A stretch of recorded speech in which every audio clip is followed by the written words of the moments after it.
ভাই এই ওয়ার্ল্ড কাপে যে অ্যাকচুয়ালি কি হইতাছে ভাই কিছুই বুঝতেছে না, মানে সবকিছু অনেক উইয়ার্ড যাইতেছে। যে খেলা এক্সপেক্ট করি ভাই হ্যালেন্ড আর এমবাপ্পের কাছে, ওই ম্যাচে হ্যালেন্ডার তো নামাই না, তাও এমবাপ্পে দুটো অ্যাসিস্ট করে। আর যে খেলাটা এক্সপেক্ট করছিলাম হ্যালেন্ড আর এমবাপ্পের কাছে, ওই খেলা দেখেছে দেমবেলে। এই হালা এবারও ব্যালন্ডর মাইটা দিব ভাই, ঠিক আছে। মানে ওয়ার্ল্ডের one of the fastest hat trick করে লাইছে ভাই, তাও আবার ওয়ার্ল্ড কাপে ভাই, নরওয়ের লগে। আর কি বলবো ভাই।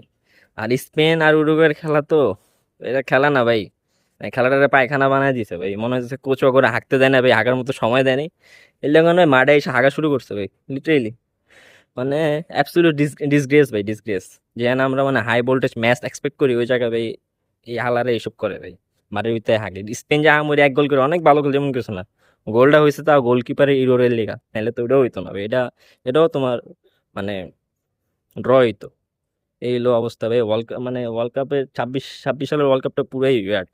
মানে যা ভাবি তা তো হয় না, মানে বরং এর উল্টাটা হইতাছে।